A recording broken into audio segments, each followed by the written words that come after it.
एक सामाजिक व्यवस्था थी। अरे क्या थी बड़ व्यवस्था। अविद्या को समाप्त करने के लिए ब्राह्मणत्व की डिग्री लेते हैं, अन्याय को समाप्त करने के लिए क्षत्रित्व की डिग्री लेते हैं, और समाज में अभाव को समाप्त करने के लिए हम वैश्यत्व की डिग्री लेते हैं। और इन तीनों डिग्रियों को जो छात्र गुरुकुल में जाकर के नहीं प्राप्त करता था, वह नीचे गिर जाता था, उसे हम शुद्ध की डिग्री करते थे। हमारे यहाँ बड़ व्यवस्था थी। और मैं चैलेंज करता हूँ कि भूमंडल पर जितना भी समाज है, जितने भी ईसाई हैं, जितने भी मुसलमान हैं, जितने भी बौद्धिस्ट हैं, जितने भी कम्युनिस्ट हैं, अरे नाना संप्रदाय है, नाना मत है, लेकिन धर्म कोई नहीं है। धर्म सिर्फ सनातन है। मैं समस्त संसार के समाज को यह कहता हूँ कि उस समाज में बड़ व्यवस्था है, और मैं ये सिद्ध करने का चैलेंज करता हूँ। धरती पर ऐसा कोई समाज नहीं है, चाहे मजहबी हो, चाहे कितना हो, दुष्ट हो, असभ्य हो, लेकिन उसके अंदर बड़ व्यवस्था है, क्योंकि वह सनातन है, वह परमात्मा कृत है। उसको कोई नहीं बचा सकता कि हमारे समाज से बाहर निकाल देगा। ईसाईयत है तो उसमें शिक्षक होगा, होगा नहीं होगा? होगा।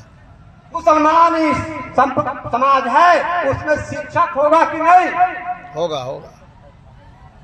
शिक्षक भी होगा, वहाँ की व्यवस्था चलाने के लिए सेना भी होगी, नहीं होगी? नहीं होगी क्या? नहीं, पार्टी तो नहीं होगी। कानून को लागू करने के लिए हमें सेना की जरूरत पड़ेगी। वहाँ की वितरण प्रणाली अभाव को खत्म करने के लिए वहाँ पर वैश्य भी होगा। और ऐसा कौन सा समाज है जिस समाज में सेवक ना हो? है क्या धरती पर कोई समाज? बता दीजिए ना, ऐसा कोई समाज है क्या जहाँ से? यही तो है बड़ा व्यवस्था। लेकिन भैया ये जर्मना नहीं है, करुणा है, कर्म पर आधारित है। जन्म से न तो हम ब्राह्मण हैं, जन्म से न तो हम क्षत्रिय हैं, जन्म से न तो हम शूद्र हैं, जन्म से न तो हम वैश्य हैं। यह कर्मा पर आधारित है। जन्मना जाए तो शूद्र, संस्कारात् द्विजुच्यते, अर्थात हम जन्म से शूद्र ही पैदा होते हैं। उसके बाद गुरुकुल में जा करके जब पढ़ते हैं अपनी संस्कृति, अपने वेद, अपने वेदांत, अपने धर्मशास्त्र, तब हम बनते हैं बड़ा श्रमी, तब हम बनते हैं बड़ा शांत व्यवस्था वाले। बंधुओं, संचालक महोदय का आदेश था और मैं अति कर गया। मैं संचालक महोदय से माफी मांगता हूँ, अतिक्रमण करके ही मैं बोल रहा हूँ। अभी अगर इजाजत हो तो हमारे दिल की आस पूरी नहीं हुई है। मैं अभी बोलना चाहता हूँ, लेकिन मैंने संचालक महोदय के पन्ने को पलट दिया हूँ।